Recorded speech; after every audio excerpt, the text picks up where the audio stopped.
Good evening, friends. This is Binay Pratap Singh. Now, welcome to you our YouTube channel Sissa Classes. Now, today we discuss the exam conducted on 18th January 2K23. This is your today motivation. Success depends on your daily efforts. आप जो daily efforts लगा रहे हैं उससे आपको एक दिन ज़रूर सक्सेस मिल जाएगी। तो ये है हमारा आज का पहला क्वेश्चन है। हमारा पहला क्वेश्चन क्या है, देखिए यहाँ पर क्या दिया हुआ है, सूचक दिया हुआ है, यानी कि इंडिकेटर दिया हुआ है।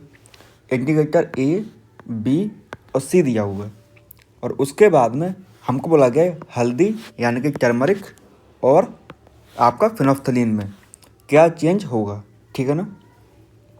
तो पहले तो यहाँ पे लिखा हुआ है कि अगर हमने क्या किया है, ए में डाला है तो उसमें कोई चेंज नहीं आया है, और जब बी में गया तो कैसा हो गया, उसका रेडिश कलर हो गया यानी कि लाल हो गया, और वहीं पर सी में क्या हुआ, सी में उसका रंग येलो हो गया।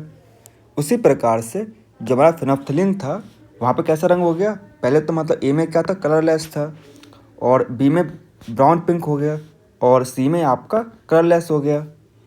जैसा कि आप लोग मैंने एक क्लास में बताया हुआ था कि फिनोफ्थलीन में जब हम किस में डालते हैं, एसिडिक में डालते हैं यानी कि अम्ल में, एसिडिक मीडियम में, तो क्या होता है हमारा, तो हमारा कैसा हो जाता है, कलरलेस हो जाता है। और वहीं पर जब हम किस में डालते हैं, बेस में डालते हैं, किस में, बेस में यानी कि आपको क्षार में, तो कैसा होता है, तो आपका हो जाता है ब्राउन पिंक कलर। तो ए और बी क्या होंगे, ए और सी हमारे हो जाएंगे एसिड, और बी क्या होगा हमारा, बी हो जाएगा हमारा क्या, बेस। तो क्वेश्चन नंबर 1 का हमारा हो जाएगा आंसर ऑप्शन नंबर ए आपका करेक्ट आंसर हो जाएगा, ठीक है ना। अब देखते हैं हम जो आपका क्वेश्चन नंबर 2 क्या है। हमारा क्वेश्चन 2 है, देख लेते हैं इसी बात पे। विच of the following situations water can not be used fire extinguisher. निम्नलिखित में से किन स्थितियों में जल को आग बुझाने के उपयोग में नहीं लाया जा सकता है, जल का यूज़ नहीं कर सकते हैं। तो हमारा पहला ऑप्शन क्या है, हमारा फर्स्ट ऑप्शन है फायर कॉज्ड बाय वुड, लकड़ी द्वारा उत्पन्न आग। आपने देखा होगा जब लकड़ी को हम जलाते हैं उसके बाद क्या करते हैं, उसमें हम पानी डाल देते हैं तो वो आग हमारी बुझ जाती है। उसी प्रकार से हमारा बी क्या है, बी हमारा है fire caused by electric short circuit, विद्युत लघु परिपथ द्वारा उत्पन्न आग। अब इलेक्ट्रिक सर्किट में आपका क्या हुआ, आग लग गई, तो उसमें हमारा पानी डाल देंगे तो क्या होगा, हमारी आग और बढ़ जाएगी ना कि बुझेगी। उसी प्रकार से हमारा ऑप्शन सी क्या, सी है fire caused by explosion in a car, car में विस्फोट द्वारा उत्पन्न आग। अगर उसमें पानी डाल देंगे तो वहाँ पर भी क्या होता है, इलेक्ट्रिक वायर्स होते हैं आपके, सीएनजी पेट्रोल होगा, इससे क्या होगा, इससे हमारी आग और ज़्यादा बढ़ जाएगी ना कि कम होगी। और हमारा यहाँ पर यही पूछा गया है कि वाटर का can not used by fire extinguish, मतलब कि पानी का इस्तेमाल आग के लिए किस में नहीं करेंगे, तो किस में नहीं करेंगे, हम बी और सी में नहीं करेंगे। तो बी और सी कहाँ पे हमारा, ये है हमारा ऑप्शन नंबर सी में, ठीक है ना। अब देखते हैं हमारा क्वेश्चन नंबर 3 क्या है। क्वेश्चन नंबर 3 है हमारा, bags with wide steps are preferred to carry heavy loads, the reason for this is. अधिक भार वहन करने के लिए चौड़े पट्टों वाले बैग को प्राथमिकता दी जाती, इसका रीज़न क्या है। जैसा कि आपको पता है एक फार्मूला होता है, क्या, एक फार्मूला होता है हमारा pressure equal to force upon area. क्या होता है, pressure equal to force upon area. वहीं पर क्या होता है कि हमने क्या किया, प्रेशर बढ़ा दिया तो फोर्स हमारा बढ़ जाएगा, और वहीं पर अगर हमने क्या किया, प्रेशर बढ़ाया तो फोर्स हमारा कम, एरिया हमारा कम हो जाएगा। तो एरिया बढ़ाने पर क्या होता है, प्रेशर कम लगता है। अगर आपको ध्यान हो, जो पहले बैग आते थे स्कूल वाले, उसकी पट्टियाँ होती थी, कैसी होती थी, वो होती थी पतली हमारी, और लेकिन जो अब आते हैं बैग हमारे, उसकी पट्टियाँ कैसी होती, उसकी पट्टियाँ काफ़ी चौड़ी होती हैं। तो वे क्या करते हैं, वो हमारा एरिया बढ़ा देते हैं, क्या बढ़ा देते हैं, हमारा एरिया बढ़ा देते हैं। इसकी वजह से हमें कंधों पर प्रेशर कम लगता है। तो देख लेते हैं हमारे ऑप्शंस क्या क्या हैं। हमारा पहला ऑप्शन है increase in area of contact increase the pressure exerted. ये बोल रहा है कि अगर हमने क्या किया है, प्रेशर को एरिया को इंक्रीज किया है तो प्रेशर क्या होगा, बढ़ जाएगा। ऐसा होता है, बिल्कुल नहीं होता, इसका क्या होता है, उल्टा होता है। ऑप्शन बी क्या हमारा, बी है increase in area of contact increase the force exerted. अगर एरिया बढ़ा देंगे तो फोर्स क्या होगा, कम होगा। उसी प्रकार से ऑप्शन सी हमारा है increase in area of contact reduce pressure exerted. Area बढ़ाएंगे तो प्रेशर क्या होगा हमारा, कम हो जाएगा। सही बात है। और वहीं पर ऑप्शन डी क्या है, increase in area of contact, अगर एरिया को बढ़ाएंगे तो रिड्यूस द फोर्स एक्सर्टेड। देखिए एरिया बढ़ाने पर क्या होता है, फोर्स हमारा कम हो जाता है। लेकिन यहाँ पे क्या बोल रहे हैं, यहाँ पर इसका उल्टा दिया हुआ है। तो इसका आपका हो जाएगा ऑप्शन नंबर, क्वेश्चन नंबर 3 का ऑप्शन नंबर सी आपका करेक्ट आंसर हो जाएगा। कौन सा हो जाएगा आपका, ऑप्शन नंबर सी आपका करेक्ट आंसर हो जाएगा। देखते हैं हमें हमारा क्वेश्चन नंबर 4 क्या है। देखिए 4 को हमने मतलब 2 स्लाइड में डिवाइड किया है क्योंकि क्वेश्चन काफ़ी बड़ा था यहाँ पे। अब जैसे हमारा आप एक कॉन्सेप्ट जानते होंगे, कॉन्सेप्ट हमारा रिफ्रैक्शन का। किसका, आपका रिफ्रैक्शन का। तो इसमें क्या होता है, चलिए देख लेते हैं इसी बात पे। अगर कोई भी रे, मतलब कोई भी रे जो होगी आपकी, अगर एयर से हवा में कहाँ पे जाएगी, किसी डेंसर मीडियम जाएगी, मतलब जो ठोस टाइप का रहता है ना, डेंसर मीडियम होता है उसमें जाएगी, तो नॉर्मल की तरफ थोड़ी सी झुक जाएगी। क्या होगी, थोड़ी सी झुक जाएगी। अगर आप देख पा रहे होंगे यहाँ पे, इसका बेस्ट एग्जांपल है, जैसे आपने देखा होगा, आपने क्या किया, कांच के गिलास में एक क्या डाल दिया आपने, पेंसिल डाल दी। तो जो पेंसिल होनी चाहिए थी आपकी किस टाइप की, यहाँ पर आपकी जो इमेज बननी चाहिए थी, लेकिन कहाँ आपको दिखाई पड़ती है, इस तरफ दिखाई पड़ती है, थोड़ी सी आगे दिखाई पड़ती है। तो ये ऐसा क्यों होता है, ये होता है आपका रिफ्रैक्शन के द्वारा। और वहीं पर अगर इसका उल्टा कर दिया जाए, मान लीजिए अगर क्या कर दे रहे हैं हम, इसका उल्टा कर दे रहे हैं, यहाँ से हमारी इमेज निकली, मतलब गई यहाँ से, तो बाहर कहाँ निकलेगी, अगर हवा में जा रही है तो ये जो होगी थोड़ी सी किस तरफ चली जाएगी, नॉर्मल से दूर जाएगी। कहाँ पर जाएगी, नॉर्मल से दूर जाएगी आपकी, क्योंकि डेंसर मीडियम से कहाँ पे जा रही है, रेयर मीडियम जा रही है, तो दूर जाएगी। देखिए होता क्या है कि अगर आपकी रेयर से कहाँ पे जा रही है, डेंसर में जा रही है, कहाँ पे जा रही है आपकी, डेंसर में जा रही है, डेंसर मीडियम में जा रही है, तो जो हमारी जो इमेज होगी वो कहाँ जाएगी, पास में आएगी, यानी कि नॉर्मल के पास में आएगी।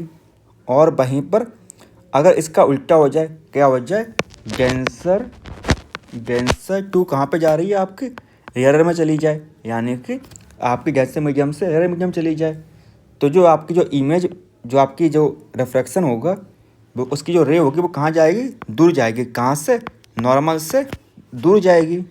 ठीक है ना। तो आपको ये कॉन्सेप्ट समझ में आया। चलिए अब देखते हैं हमारा क्वेश्चन क्या है।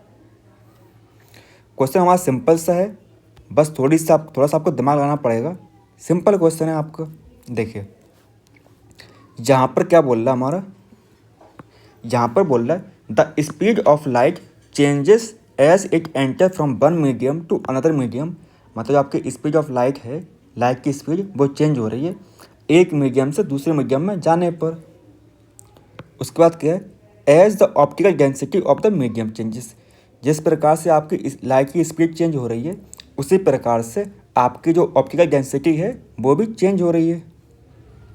आगे क्या है, आगे है the change in the speed of light as travels through various medium depicted in the following table. यहाँ पर टेबल में दिया हुआ है कि आपका ए मीडियम से जा रहा है बी मीडियम में, बी से कहाँ पे जा रहा है, सी में जा रहा है, और सी से कहाँ पे जा रहा है आपका, डी मीडियम में जा रहा है। पहले क्या हुआ, पहले हमारी जो स्पीड ऑफ लाइट था वो क्या हुआ, बढ़ा। उसके बाद में क्या हुआ, कम हुआ, और फिर कम हो गई आपकी स्पीड की लाइट। ठीक है ना। उसके बाद में ये क्या था हमारी, ये थी आपकी स्पीड ऑफ लाइट। क्या था, स्पीड ऑफ लाइट थी हमारी, जो हमने क्या किया, यहाँ पर इमेज दिखा रहा है। उसके बाद में हमसे पूछा क्या जा रहा है, पूछा जा रहा है हमसे विच of the following represent the correct descending order of optical density पूछा जा रहा है। क्या पूछा जा रहा है हमसे, ऑप्टिकल डेंसिटी के हिसाब से क्या होगा। तो होता क्या है कि अगर आपको ध्यान हो कि जो आपकी ऑप्टिकल डेंसिटी होती है, ऑप्टिकल डेंसिटी, जो आपकी ऑप्टिकल डेंसिटी होती है वो कैसे होती है, इन्वर्सली प्रोपोर्शनल होती है किसके, स्पीड ऑफ लाइट के। क्या होती है आपकी, स्पीड ऑफ लाइट के इनवर्सली प्रोपोर्शनल होती है, ठीक है ना। यानी कि जहाँ पर आपकी स्पीड ऑफ लाइट बढ़ेगी वहाँ पर ऑप्टिक डेंसिटी क्या होगी, कम हो जाएगी।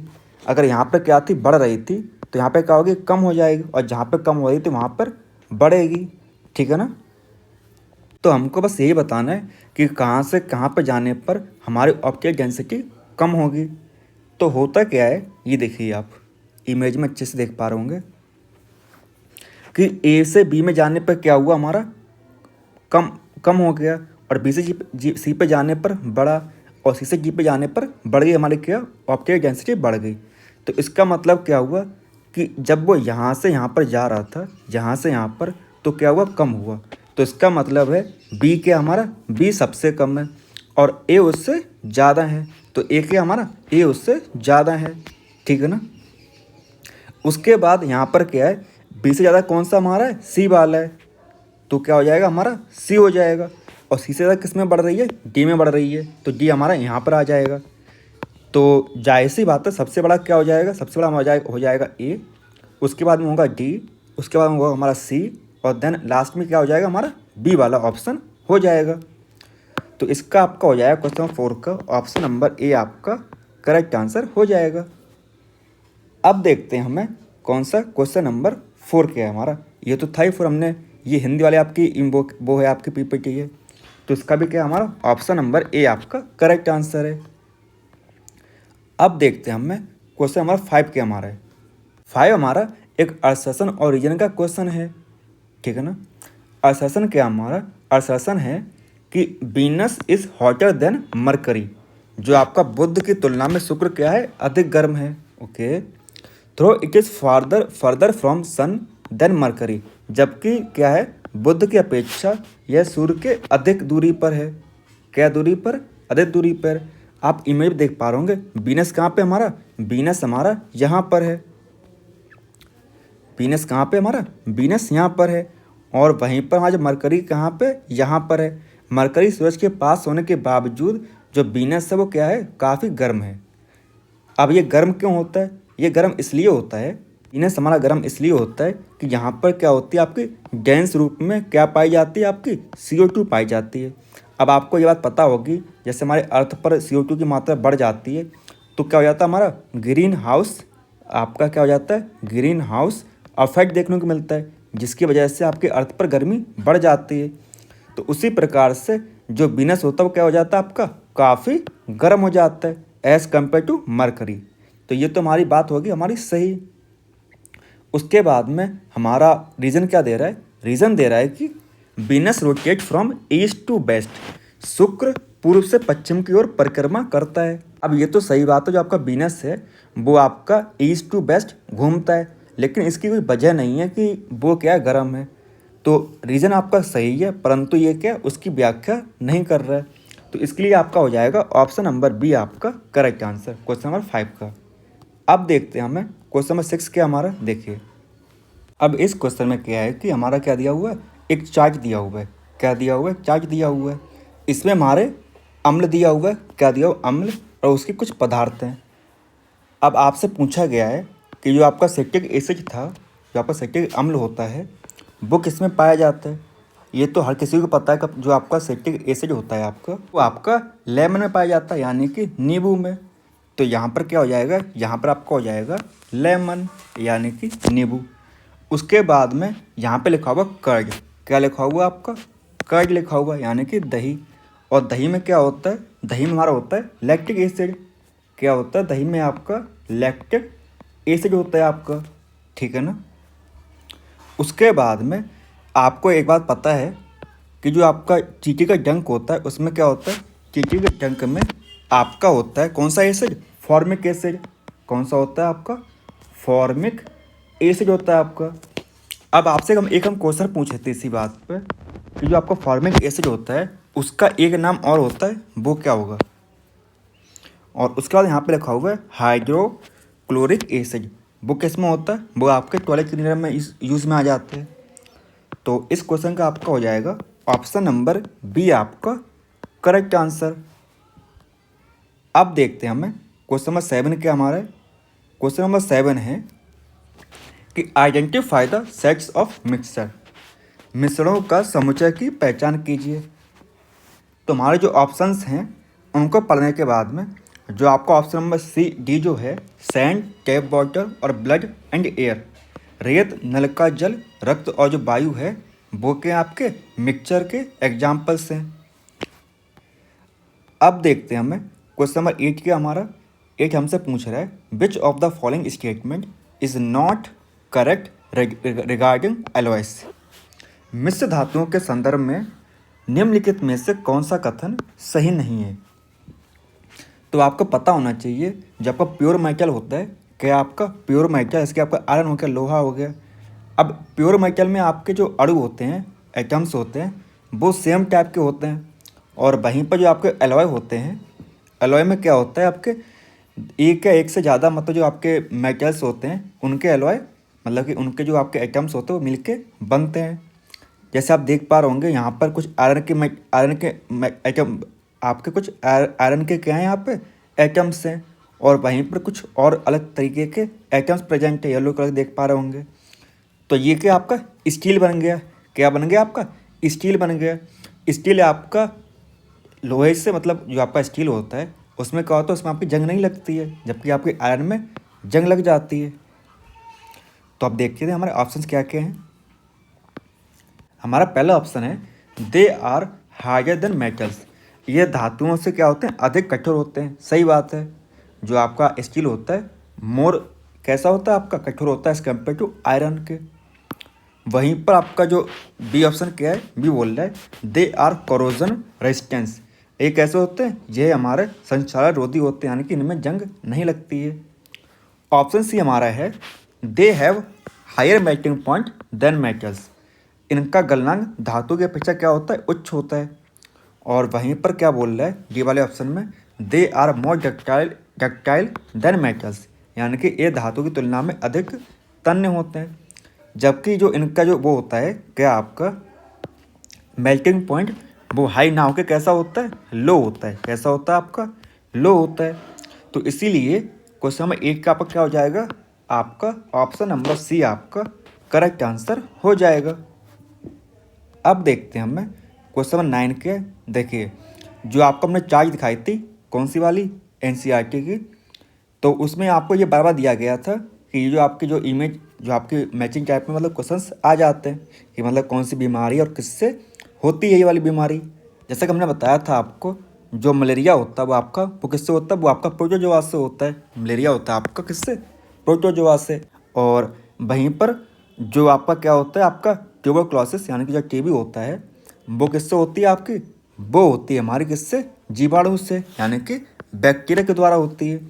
वहीं पर जो आपका क्या होता है, आपका होता है हेपेटाइटिस, वो किससे होता है, आपका हेपेटाइटिस होता है किससे, विषाणु से, यानी कि वायरस से होता है। और वहीं पर जो हमारा होता है क्या, रिंग वर्म किससे होता है, फंगस से होता है। किससे होता है, फंगस यानी कि कवक से होता है। तो इसको मैचिंग मिलाने के बाद में जो हमारा ऑप्शन नंबर बी है वो क्या हो जाएगा, आपका करेक्ट आंसर हो जाएगा। अब देखते हैं हमें, देखिए ये इस इमेज को आप अच्छे से पढ़ के जाइएगा। यहाँ से आपको मिनिमम 1 से या 2 क्वेश्चंस एग्ज़ाम में ज़रूर मिलेंगे, और ऐसा बहुत ही कम हुआ है आपके एग्ज़ाम्स में कि इस टेबल से आपका क्वेश्चन ना आया हो आपके एग्ज़ाम में, ठीक है ना। अब देखते हैं हमें क्वेश्चन नंबर 10 के। हमारा क्वेश्चन नंबर 10 है हमारा कि यहाँ पर दिया हुआ है A is both an exocrine and endocrine gland in human beings. एक ग्लैंड है जो आपके एक्सोक्राइन और एंडोक्राइन दोनों है, यानी कि वही स्रावी और अंतःस्रावी दोनों ग्रंथियां हैं। उसके बाद में बी क्या बोल रहा है, बी बोल रहा है कि it produces excrete B hormone was insufficient production causes D in her urine, यानी कि इस ग्रंथि की वायस्रावी कार्य हार्मोन का उत्पादन करता है, और जिसके कम होने पर क्या होता है, आपको ई नाम की बीमारी हो जाती है। उसके बाद में डी में क्या है, डी में हमारा बोल रहा है कि the exocrine function of this gland is to aid in the process of E and C. In this disease condition of a person में B A B C D and E respectively. उत्सर्जित करता है D हमारा, और ए B सी क्रमशः होंगे। क्या होंगे देखते हैं। कि हमको पता है कि हमारी एंडोक्राइन ग्लैंड कौन सी होती है, मतलब कि एंडो और एक्सो कौन सी ग्लैंड होती है, वो होती है हमारी कौन सी, पैंक्रियास। कौन सी होती है हमारी, पैंक्रियास होती है। और it produces excrete hormone which insufficient production of causes D, यानी कि आपका जो कौन सा होता है, इंसुलिन के प्रोडक्शन पे क्या होता है, अगर इंसुलिन नहीं बनेगा तो कौन सी बीमारी हो जाएगी हमको, डायबिटीज़ हो जाएगा, ठीक है ना। और डायबिटीज़ कहाँ पे देखने को मिलता है, हमको देखने को मिलता है किसमें, सॉल्ट की करता है आपका यूरिन से। क्या होता है आपका यूरिन में सॉल्ट की मात्रा कैसे हो जाती है, आपकी सॉल्ट की मात्रा कम हो जाती है। वहीं पर कहाँ पे निकलता है, ये हमें निकलता है एक्सक्रीशन के द्वारा। तो इसका आपका हो जाएगा ऑप्शन नंबर बी आपका करेक्ट आंसर, यानी कि अग्नाशय, इंसुलिन, मधुमेह, लबड़ और उत्सर्जन। अब देखते हैं हमें क्वेश्चन नंबर 11 क्या हमारा 11 है, which of the following statement is true, निम्न के कथनों में से क्या सत्य है। चलिए देखते हैं हमारे ऑप्शन क्या क्या हैं। हमारा पहला ऑप्शन है excretion takes place only animals, उत्सर्जन केवल जंतु में होता है। क्या ऐसा सही है कि आपको प्लांट्स में देखने को नहीं मिलता है, प्लांट्स में भी एक्सक्रीशन होता है हमारा। ऑप्शन बी हमारा है the amount of oxygen released by the plants during photosynthesis is same as that of taken during respiration, यानी कि प्रकाश संश्लेषण के द्वारा पौधों द्वारा छोड़ी गई ऑक्सीजन की मात्रा श्वसन के दौरान ग्रहण की गई ऑक्सीजन की क्या है, एक समान ऐसा होता है, बिल्कुल नहीं होता है, किसी में कम किसी में ज़्यादा होता है। इसके लिए सबसे पहले तो आपको ये पता होना चाहिए आपकी फोटोसिंथेसिस क्या होती है और रेस्पिरेशन क्या होता है। ये सब हम आपको पहले ही समझा चुके हैं अच्छी तरीके से, इसीलिए इस क्लास में हम आपको इतना डिटेल में नहीं लेके जा रहे हैं, क्योंकि होता क्या है अगर हम सब कुछ समझाएंगे आपको तो जो हमारी क्लास होगी वो कैसी हो जाएगी, काफ़ी लंबी हो जाएगी। और बच्चे बोलते हैं कि सर आप अपनी क्लास को छोटा रखिए, यानी कि आपको जो आपके 30 क्वेश्चंस हैं, 30 क्वेश्चंस आप ट्राई कीजिए आप अपने 40 मिनट्स में कंप्लीट कर पाए। लेकिन जो हमारी क्लास होती है वो कहाँ पहुँच जाती है, 1 आवर के आसपास पहुँच जाती है, तो इसलिए बच्चों को वो क्लास कम पसंद आती है। तो हम कोशिश कर रहे हैं आपकी कि आपके 40 मिनट्स के आसपास आपकी क्लास हो, ठीक है ना। देन हमारा ऑप्शन सी क्या है, सी है plants reproduce through vegetative propagation only, यानी कि पौधों में केवल कायिक प्रवर्धन द्वारा उत्सर्जन होता है। क्या उसमें सेक्सुअल रिप्रोडक्शन नहीं होता है, और एक सेक्सुअल तीनों प्रकार किसमें होते हैं, प्लांट्स में होते हैं रिप्रोडक्शन। तो ये भी क्या आपका, ये भी हमारा गलत हो जाएगा। ऑप्शन डी हमारा है plants remove water as a vapour and carbon dioxide, पौधे जल को वाष्प एवं कार्बन डाइऑक्साइड के रूप में क्या करते हैं, निष्कासित करते हैं, यानी कि रिमूव करते हैं। तो ये क्या हमारा, ये हमारा करेक्ट ऑप्शन से। तो क्वेश्चन नंबर 11 का हमारा हो जाएगा ऑप्शन नंबर डी आपका करेक्ट आंसर हो जाएगा। अब देखते हैं हमें क्वेश्चन नंबर 12 क्या है। देखिए 12 हमारा हमसे पूछ रहा है कि which among the following fuels is best situated for domestic purpose, यानी कि घरेलू कार्यों के लिए निम्नलिखित में से कौन सा ईंधन सर्वाधिक उपयुक्त होगा, यानी कि घरेलू कार्यों के लिए। तो यहाँ पे फ्यूल दिया हुआ है आपका, क्या दिया हुआ है, ईंधन दिया हुआ है ABCDE, उसके बाद में उसकी अवस्था दी हुई है, ज्वलन ताप दिया हुआ और उष्मीय मान दिया हुआ है। तो इसमें देख को आपको ये बताना पड़ेगा कि घरेलू उत्पाद के लिए कौन सा सही हो जाएगा। तो कौन सा सही होगा हमारा सही होगा ई वाला, यानी कि जो आपकी स्टेट होगी, अवस्था होगी, वो कैसे होगी, द्रव्य होना चाहिए, लिक्विड होना चाहिए। देखिए गैस का होगा तो वो निकल जाएगा, मतलब कि हवा बन के निकलेगा, तो उससे आग लगने के चांसेस बढ़ जाते हैं हमारे, ठीक है ना। उसके बाद में जो हमारा ज्वलन ताप है, कैसा आपका इग्निशन टेम्परेचर वो कैसा होना चाहिए, मॉडरेट होना चाहिए, ना ज़्यादा हो और ना ही कम हो। और उसके बाद में आपका जो उष्मीय मान है वो कैसा होना चाहिए, उच्च होना चाहिए। उष्मीय मान कैसा होना चाहिए, आपका हाई होना चाहिए। जो आपका क्वेश्चन नंबर 12 था उसका क्या हो जाएगा, आपका ऑप्शन नंबर बी आपका करेक्ट आंसर हो जाएगा।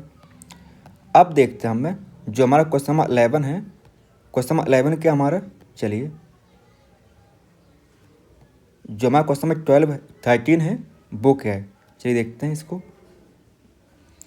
13 हमारा है Sharma observe that the leaves of rose plant, Sharma observe that the leaves of rose plant have reticulate venation, यानी कि शर्मा ने पाया कि गुलाब के पौधों की पत्तियां में जालिका रूपी शिराविन्यास होते हैं। ओके, उसने निष्कर्ष निकाला कि गुलाब के पौधों में मूसलाधार होती है। तो उसका निष्कर्ष है क्या है कि C conclude that rose plant has tap root. तो उसका निष्कर्ष क्या होगा?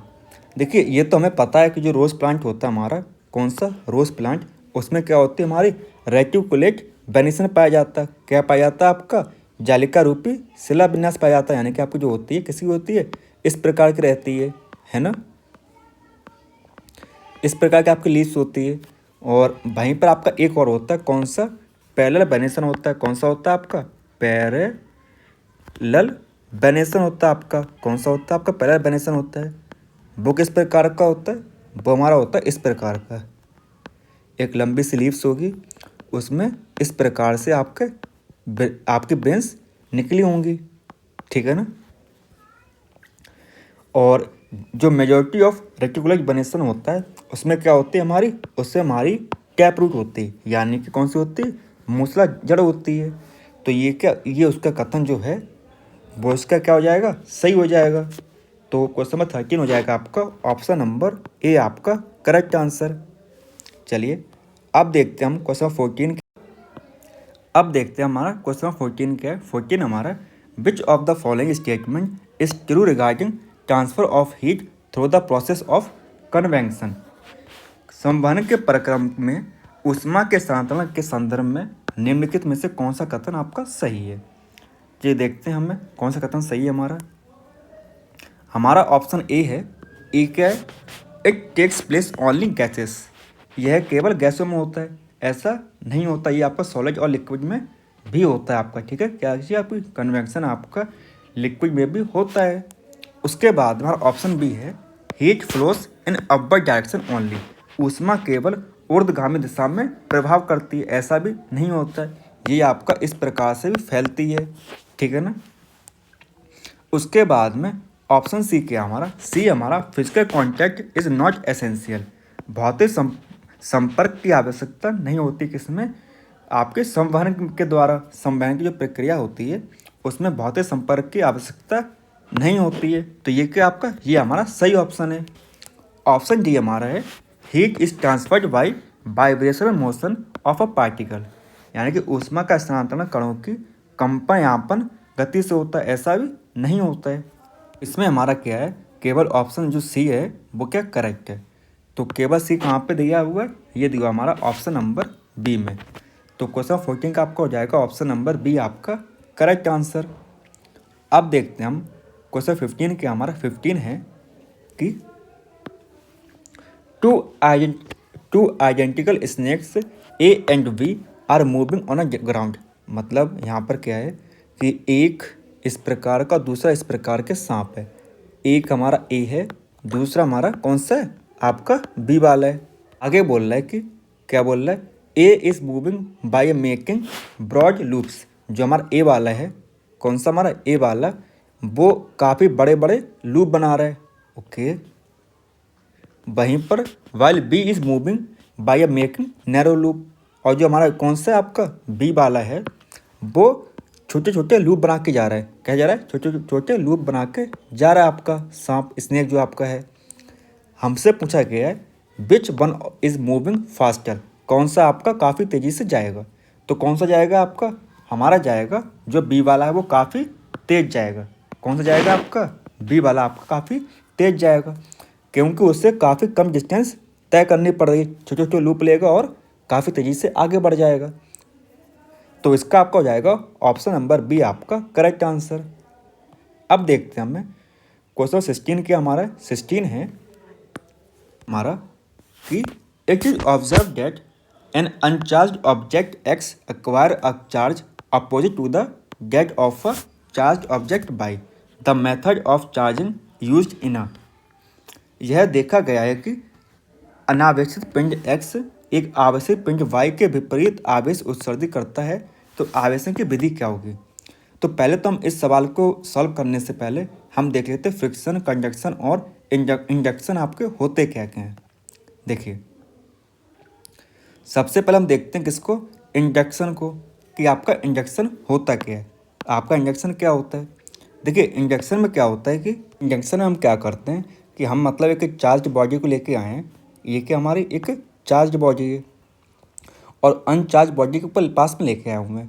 अब हमने क्या किया, इसको पास में लेके आया, लेकिन हमने इसको आपस में कांटेक्ट नहीं करवाया, यानी कि आपस में जुड़ा नहीं है। तो जो ट्रांसफ़र ऑफ चार्ज होगा उसे बोलते हैं इंडक्शन। और वहीं पे जब आपका कंडक्शन होता है उसमें क्या होता है कि उस समय चार्ज बॉडी को लेके आए, मतलब कोई भी चार्ज बॉडी है पास में लेके आए और उससे क्या किया, हमने टच करवा दिया, दूसरे बॉडी के साथ में टच करवा दिया। तो ट्रांसफ़र ऑफ चार्ज होगा वो क्या हो गया, वो आपका ट्रांसफ़र हो जाएगा आपका। तो कंडक्शन में आप क्या करते हैं, ट्रांसफ़र ऑफ चार्ज करते हैं अनचार्ज चार्ज बॉडी का अनचार्ज बॉडी के ऊपर। और कैसे करते हैं, टच करा के, क्या करते हैं हम टच कराते हैं उसे। और वहीं पर इंडक्शन में क्या होता है हमारा, अनटच करते हैं, यानी कि पास में लेके आते हैं लेकिन टच नहीं कराते हैं, ठीक है ना। और फ्रिक्शन के बारे में तो आप जानते ही हैं कि फ्रिक्शन क्या होता है हमारा। फ्रिक्शन में क्या होता है कि आप देख रहे हैं कि एक बच्चा है, वो एक बॉक्स को क्या कर रहा है, पुश कर रहा है, धक्का मार रहा है, किस तरफ, आगे की तरफ। तो फोर्स कहाँ लग रहा है, फोर्स आपको लग रहा है आगे की तरफ। और बॉक्स कहाँ जा रहा है, बॉक्स हमारा आगे की तरफ जा रहा है। और वहीं पर आपको जो फ्रिक्शन फोर्स है वो किस तरफ लग रहा है, वो लग रहा है हमारा पीछे की तरफ। अब होता क्या है कि अगर आपने देखा होगा कि जो आपकी बाइक चलती है, आपने साइकिल चलाई होगी, तो वहाँ पे जो आपका गियर होता है उसमें आपने देखा होगा क्या कि वहाँ पे हम क्या डालते हैं, ग्रीस डालते हैं। क्या डालते हैं हम, ग्रीस डालते हैं। अब ग्रीस क्यों डालते हैं, ग्रीस हम इसलिए लगाते हैं वहाँ पे कि उससे क्या हो, उससे हमारा जो फ्रिक्शन फोर्स है वो कैसा हो जाए, कम हो जाए और हमारा पहिया काफ़ी तेज़ी से घूमे, ठीक है ना। तो हमें उम्मीद है कि आपको ये तीनों चीज़ें समझ में आई होंगी, कंडक्शन, इंडक्शन और फ्रिक्शन। तो अब देखते हैं हमारा इस क्वेश्चन का आंसर क्या हो जाएगा। हमारा इसका आंसर हो जाएगा क्वेश्चन नंबर 16 का क्या हो जाएगा, ऑप्शन नंबर सी आपका करेक्ट आंसर हो जाएगा, यानी कि फ्रिक्शन और इंडक्शन, घर्षण या प्रेरण क्या हो जाएगा आपका करेक्ट आंसर हो जाएगा, ठीक है ना। अब देखते हैं हमें क्वेश्चन नंबर 17 के, हमारा 17 है, which of the following statement is true, निम्नलिखित में से कौन सा कथन सत्य है। तो हमारे ऑप्शंस क्या क्या हैं, ऑप्शन हमारा ए है कि submerged plant have a thin flexible stem, यानी कि जो जलीय पौधों की जो तना होता है वो कैसा होता है, पतला और लचीला होता है। बिल्कुल सही बात है, जो आपके जलीय जो पौधे होते हैं उनका जो तना होता है वो कैसा होता है, लचीला और पतला होता है, जिससे वो पानी में अच्छी तरीके से फ्लोट कर पाएंगे, तैर पाए वहाँ पे। ऑप्शन बी हमारा है stomata in a floaty plants are present only on a upper surface of a leaf, यानी कि प्लवमान पौधों में रंध्र केवल कहाँ पे होता है, ऊपरी पृष्ठ पर होता है। सही बात है। अब ऊपरी क्यों होगा, क्योंकि ऊपर उसे सूर्य की रोशनी मिल रही होगी, अब नीचे तो उसे मिलेगी नहीं, तो इसलिए कहाँ पे होता है, वो ऊपर की तरफ होता है। तो ये दोनों क्या हो गए आपके, करेक्ट हो गए। तो उसका आपका हो जाएगा ऑप्शन नंबर सी आपका करेक्ट आंसर, यानी कि दोनों क्या हैं आपके सही हैं, ठीक है ना। अब देखते हैं हमें क्वेश्चन 18 के, हमारा 18 है, air friction acting on a falling object, गिरती हुई वस्तु पर वायु द्वारा क्या लग रहा है आपका, फ्रिक्शन लग रहा है आपका। हमने एक कुछ स्लाइड्स पहले आपने देखा था एक क्वेश्चन में कि ये आपका क्या है, एक बच्चा आपका इस प्रकार से बॉक्स को क्या कर रहा था, आगे धक्का मार रहा था। तो फोर्स कहाँ लगा रहा था, वो फोर्स लगा रहा था इस तरफ, आपका फोर्स कहाँ लग रहा था, आपका आगे तरफ लगा रहा था बच्चा जो था, इस टाइप का जो बच्चा था आपका, फोर्स कहाँ लगा रहा था आपका आगे तरफ लगा रहा था। और जो फ्रिक्शन लग रहा था आपका वो किस तरफ लग रहा था, वो हमारा लग रहा था पीछे की तरफ। तो उसी प्रकार से यहाँ पे बोला गया है कि एक ऊपर से कोई मतलब एक ऑब्जेक्ट फेंका गया है तो उसका फ्रिक्शन किस तरफ लगेगा, तो आपको बताना पड़ेगा। जो फ्रिक्शन लगेगा वो कैसा लगेगा, आपकी अपोजिट साइड में लगेगा, यानी कि जो नीचे तरफ जो ग्रेविटी है आपकी, क्या है आपकी ग्रेविटी है नीचे की तरफ, उससे क्या लगेगा, उससे उल्टा लगेगा, तो वो लगेगा आपका अपोजिट टू द ग्रेविटी। तो कौन सा हो जाएगा आपका, इसका आपका हो जाएगा 18 का ऑप्शन नंबर बी आपका करेक्ट आंसर हो जाएगा, ठीक है ना। अब देखते हैं हमारा क्वेश्चन नंबर 19 क्या है। 19 हमारा, in which of the following situations the distance time graph of object is a straight line, निम्नलिखित में से कौन सी स्थिति में किसी वस्तु का दूरी समय ग्राफ एक सीधी रेखा होगा। ऑप्शन क्या क्या हमारे पास में, ऑप्शन हमारा ऑब्जेक्ट इज एट रेस्ट, यानी कि जो वस्तु हमारी कैसी है, विरामावस्था में है। ऑप्शन सी भी है हमारा, object is moving with uniform speed, वस्तु एक समान चाल पर गति कर रही है। ऑप्शन सी हमारा है, object is a non uniform motion, वस्तु असमान चाल से गतिमान है। ऑप्शन डी हमारा है, object is having uniform acceleration, वस्तु का त्वरण कैसा एक समान है। अगर आपको ध्यान हो, शायद हमने फर्स्ट या सेकंड क्लास में ऐसा ही सेम क्वेश्चन करवाया था आपको, और जो आपका लेटेस्ट एग्जाम में आया हुआ था, ठीक है ना। तो इसका आपका हो जाएगा ए और बी में क्या होती है आपकी, ए और बी में आपकी स्ट्रेट लाइन ग्राफ आता है, ठीक है ना। तो क्वेश्चन नंबर 19 का आपका हो जाएगा ऑप्शन नंबर सी आपका करेक्ट आंसर हो जाएगा, ठीक है ना। अब देखते हैं हमें क्वेश्चन नंबर 20 क्या है हमारा। क्वेश्चन नंबर 20 आपका, kaleidoscope is based on the principle of, kaleidoscope किसके आधारित पर वह काम करता है, तो किसके आधार पर करता है, वो करता है आपका रिफ्लेक्शन ऑफ लाइट के, यानी कि प्रकाश का परावर्तन के हिसाब से वो काम करता है, ठीक है ना। अब देखते हैं हमारा क्वेश्चन नंबर 21 क्या है। क्वेश्चन नंबर 21 है, which of the following would not subscribe to a constitutionism approach in the science classroom, निम्नलिखित में से कौन सा विज्ञान कक्षा में एक रचनात्मक उपागम का अनुमोदन नहीं करता है। क्या नहीं करता है, रचनात्मक उपागम का आपका अनुमोदन नहीं करता है। तो देख लेते हैं हमारा कौन सा नहीं करता है। ऑप्शन ए हमारा, students work collaboratively and are engaged in a task oriented dialogue. तो इसमें हमसे बोला गया है कि विद्यार्थी सहयोगात्मक कार्य करते हैं और कैसा कार्य अभिमुख संवाद करते हैं। तो ये क्या आपका बिल्कुल सही बात है, मतलब जो आपके विद्यार्थी हैं वो आपस में क्या है, आपस में काम कर रहे हैं एक साथ मिलके। ऑप्शन बी क्या हमारा, ऑप्शन बी हमारा है, teachers elicit students idea and experience to plan teaching learning. मतलब क्या है यहाँ पे ये है कि शिक्षण अभियान अधिगम योजना के लिए विद्यार्थियों से क्या है, विचार एवं अनुभव जानते हैं कि उनको क्या पसंद है और क्या नहीं पसंद है। ऑप्शन सी हमारा है, teachers use specific outcome based end term assessment only to a given feedback.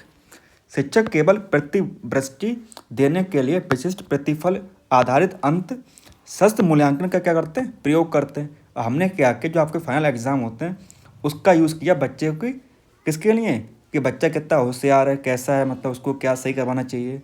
तो ये क्या आपका, ये आपका क्या हो जाएगा, आपका ये आपका गलत हो जाएगा, ठीक है ना। वहीं पर हमारा ऑप्शन डी क्या है, हमारा ऑप्शन डी बोल रहा है कि students are given frequent opportunities to engage in complex and meaningful problem solving task. विद्यार्थियों को जटिल एवं अर्थपूर्ण समस्याओं समाधान कार्यों को करने के अवसर क्या करना कि बार बार देना चाहिए, जिससे बच्चा अच्छे तरीके से समझ पाए कोई भी कॉन्सेप्ट आप सिखा रहे हैं उसे। तो क्वेश्चन नंबर 21 का हो जाएगा आपका ऑप्शन नंबर सी आपका करेक्ट आंसर, ठीक है ना। अब देखते हैं हमें हमारा क्वेश्चन नंबर 22 क्या है।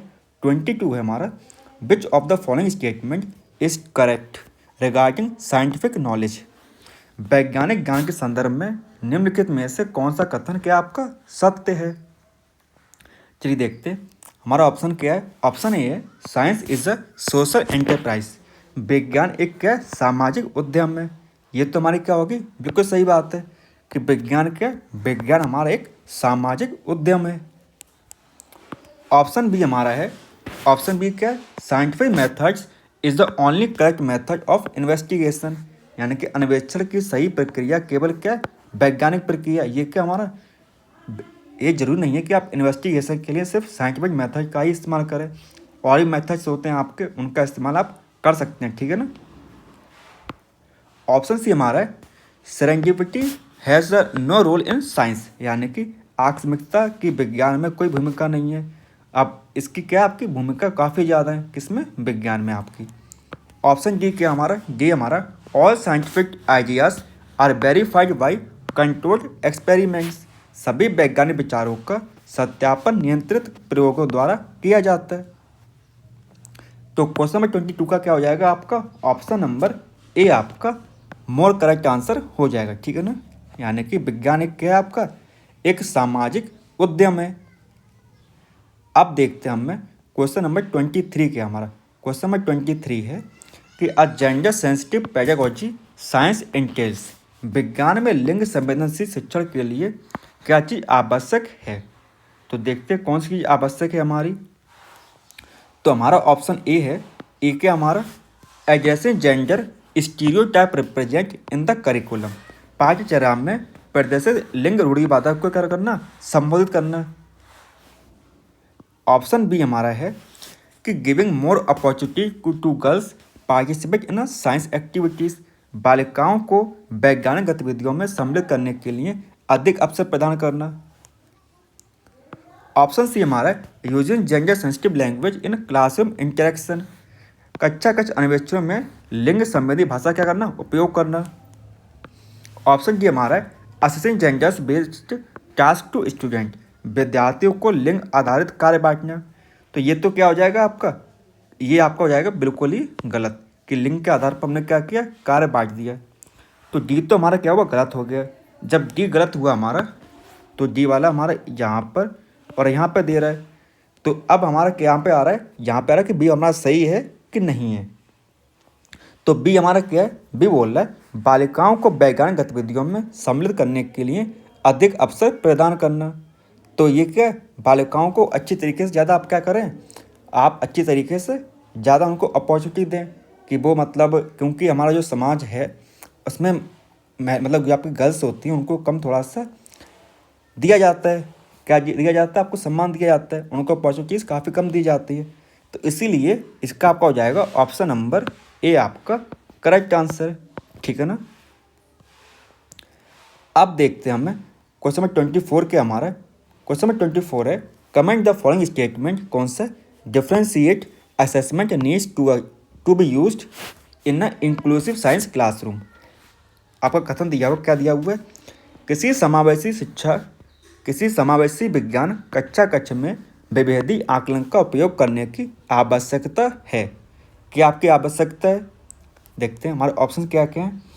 तो इसका आपको हो जाएगा 24 का कि yes as it's give opportunity to all learners, यानी कि हाँ, क्योंकि यह सभी अधिगमकर्ताओं का एक अवसर देता है। क्या देता है आपको, अवसर देता है। कौन सा, कि किसी समावेशी विज्ञान कक्ष में विभेदी आकलन का उपयोग करने की आवश्यकता बहुत ज़्यादा है। तो क्वेश्चन नंबर 24 का आपका हो जाएगा ऑप्शन नंबर ए आपका करेक्ट आंसर। क्या हो जाएगा आपका, ए आपका करेक्ट आंसर हो जाएगा। अब देखते हैं हमें क्वेश्चन नंबर 25 क्या है। 25 हमारा assessment for a learning science does not include, कि विज्ञान में अधिगम के लिए आकलन इनमें से कौन सा सम्मिलित नहीं है। तो कौन सा सम्मिलित नहीं है, सेल्फ असेसमेंट। यहाँ पर क्या है आपका ऑप्शन नंबर ए है हमारा। ऑप्शन ए क्या है, सेल्फ असेसमेंट, यानी कि स्व मूल्यांकन है। ये तो हमारा सम्मिलित है, किसमें, विज्ञान में अधिगम के लिए आकलन में सम्मिलित है ये आपका। ऑप्शन बी हमारा है formal and informal procedure of assessment, यानी कि मूल्यांकन की औपचारिक एवं अनौपचारिक विधियां भी है क्या, ये भी हमारे सामने किसमें, असेसमेंट फॉर लर्निंग में। ऑप्शन सी हमारा है कि फीडबैक फॉर अ स्टूडेंट, विद्यार्थियों का देना, प्रतिपुष्टि देना। तो ये भी हमारा असेसमेंट में, यानी कि अधिगम के लिए आकलन में ये क्या, ये भी हमारा शामिल है। ऑप्शन डी हमारा है कि ranking after and term exam, अंत शस्त्र परीक्षा के उपरांत क्या देना, श्रेणी बदलता देना। तो ये क्या, ये हमारा इसमें शामिल नहीं है। किसमें, असेसमेंट फॉर लर्निंग में ranking after and term exam, ये हमारा शामिल नहीं है। तो ये आपका हो जाएगा 25 का ऑप्शन नंबर डी आपका करेक्ट आंसर। अब देखते हैं हम क्वेश्चन नंबर 26 के हमारा 26 से हमारा रीड द फॉलोइंग स्टेटमेंट्स, आपको पढ़ने निम्न कथनों को और उसके बाद बताना है कि कौन सा आपका ऑब्जर्वेशन, यानी कि कौन सा आपका अवलोकन है और कौन सा आपका निष्कर्ष है। चलिए, ऑप्शन ए हमारा क्या है, S1 हमारा है, S1 क्या हमारा, S1 है a sample of a water has a boiling point 102 degree Celsius, जल के एक नमूने का क्वथनांक कितना है, ये हमारा 102 डिग्री है। तो ये तो हम क्या करेंगे, ऑब्जर्व कर पाएंगे, देख पाएंगे, मतलब पानी हमारा खोल रहा है। तो जो हमारा S1 था वो तुम्हारा क्या हो गया, आपका ऑब्जर्वेशन हो गया, अवलोकन हो गया। ऑप्शन S2 क्या हमारा S2 है, there may be some impurities present in the sample, नमूने में कुछ अशुद्धियाँ उपस्थित होंगी। तो ये क्या आपका, ये हमारा हो जाएगा निष्कर्ष। ये क्या हो जाएगा आपका, ये हो जाएगा आपका इंटरफेरेंस। तो क्वेश्चन नंबर 21 का हो जाएगा आपका ऑप्शन नंबर ए आपका करेक्ट आंसर। क्या हो जाएगा आपका, इसका हो जाएगा आपका ऑप्शन नंबर ए आपका करेक्ट आंसर। अब देखते हैं हमारा क्वेश्चन नंबर 27 क्या है। क्वेश्चन नंबर 27 हमारा, which of the following approaches is best suited to develop deductive reasoning in learners while teaching about simple and compound leaves. सरल एवं संतुष्ट पढ़ों के विषय में शिक्षण करते हुए अधिगमकर्ताओं में निगमनात्मक विवेचन का विकास करने के लिए निम्न में से कौन सा उपागम सर्वोक्त अनुकूलित है, कौन सा सबसे बेस्ट होगा। तो देखते हैं हमारे ऑप्शंस क्या क्या हैं।